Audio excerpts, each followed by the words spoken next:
Paz seja contigo, eu estou aqui incomodado e pensando a respeito de algumas coisas e alguns assuntos que são coisas assim que acabam sendo recorrentes, a gente acaba tratando sempre da mesma coisa e falando sempre da mesma coisa.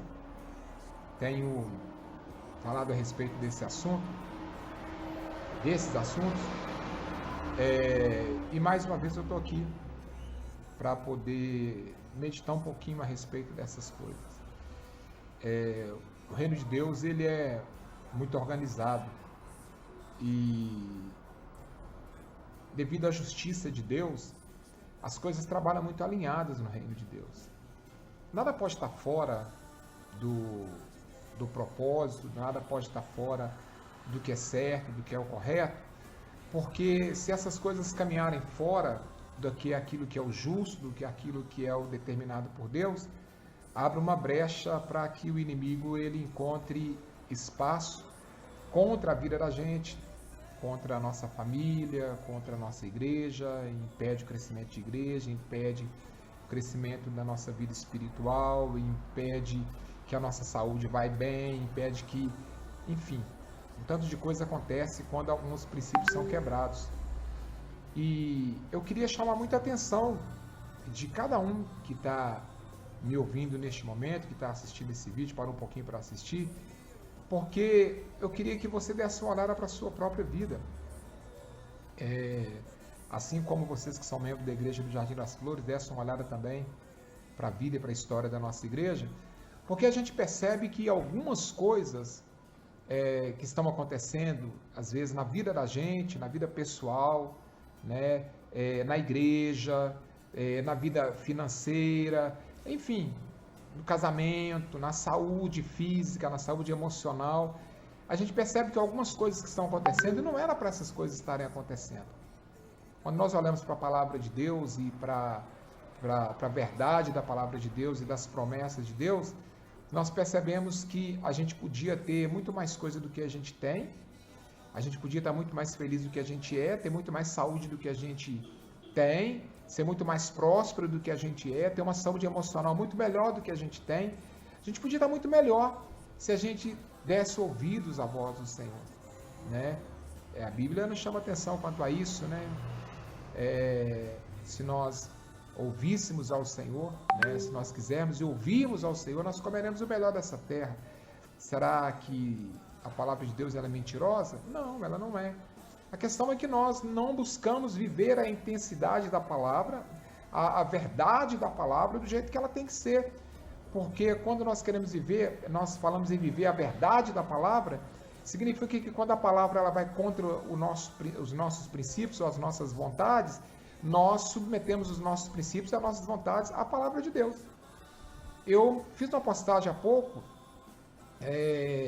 em que muitas pessoas hoje em dia, elas estão querendo colocar Deus dentro de uma caixinha, né? O que quer dizer isso? Quer dizer que a pessoa quer as coisas de Deus, mas do jeito dela, né? E não funciona desse jeito. Deus não fica dentro da caixinha de ninguém, né? A palavra de Deus não fica dentro da caixinha de ninguém. Então, se eu estou querendo servir a Deus, eu vou ter que entrar dentro da caixinha de Deus. E a caixinha de Deus vai exigir algumas mudanças, algumas atitudes minhas. E uma das coisas que eu estou batendo nesses dias, e quero bater mais uma vez aqui, dentre tantas coisas que você precisa identificar na sua vida, e nós precisamos identificar na nossa vida, na nossa igreja, no nosso ministério, para a gente poder crescer, uma das coisas que eu tenho batido nesses dias é a questão do guardar mágoas, do ficar com o coração, ficar com o coração fechado com relação às pessoas, né? Isso seja dentro da igreja ou fora da igreja, mas dentro da igreja tem acontecido muito também, de irmão que não conversa com irmão, de irmão que não cumprimenta irmão, de irmão que não se dá bem com o irmão, que passa perto e não olha um para o outro. Isso, infelizmente, não é uma coisa só da nossa igreja, acontece em diversas igrejas e denominações, mas não está certo em lugar nenhum. Mas nós também temos que olhar isso na nossa vida, no cotidiano, no nosso dia a dia, na nossa família, né? Existem problemas que nós temos na nossa vida pessoal, que a causa desses problemas é o ódio, é a mágoa, é o que a gente tem feito na forma como a gente lida com as pessoas, porque Tem uma frase que eu achei muito interessante há um tempo atrás, que quando nós odiamos alguém, odiar alguém é como você tomar um copo de veneno, desejando que a pessoa morra. A nossa mágoa, o nosso ódio, a nossa tristeza, a nossa falta de perdão com alguém, não mata a pessoa não, mata a gente mesmo. E se fazemos isso enquanto igreja, mata a igreja também, mata o nosso ministério, mata o nosso trabalho. Então eu estou aqui chamando a sua atenção para você olhar para a sua vida e para você rever os seus conceitos com relação à forma como você lida com as pessoas.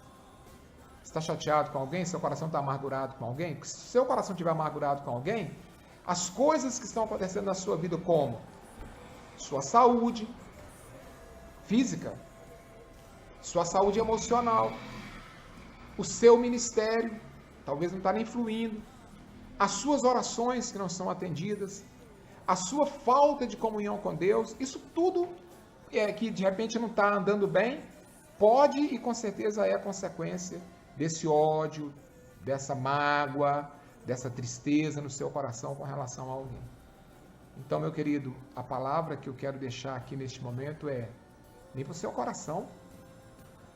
Sabe, limpa mesmo, não é limpar de, eu limpo, eu não odeio ninguém, eu amo todo mundo, mas na prática você não demonstra isso. Amar todo mundo é até meio hipócrita, né? Porque a gente não ama todo mundo, não. Nós amamos alguns, gostamos de outros, suportamos outros. E a mesma palavra que nos manda amar uns aos outros, ela também nos manda suportar uns aos outros. Então, nós precisamos aprender a suportar os irmãos, especialmente aqueles que são mais fracos na fé. E esse negócio de ficar aí com seu coração amargurado e fechado para as pessoas, fechado para os irmãos, fechado para parente, para amigo, para pessoa lá de fora, só está te matando. E se isso está acontecendo dentro da igreja, está acabando com a sua igreja também. Está na hora de tomar uma atitude, né? Então olha para a sua vida e toma uma atitude para melhorar a sua vida, para melhorar a sua igreja, para melhorar as suas finanças, para melhorar a sua saúde física, a sua saúde emocional, para você ser curado de alguma enfermidade que porventura esteja aí, porque o diabo ele aproveita as oportunidades e nós temos que fechar as portas para que contra a nossa vida ele não encontre oportunidade nenhuma. Deus te abençoe. Um abraço.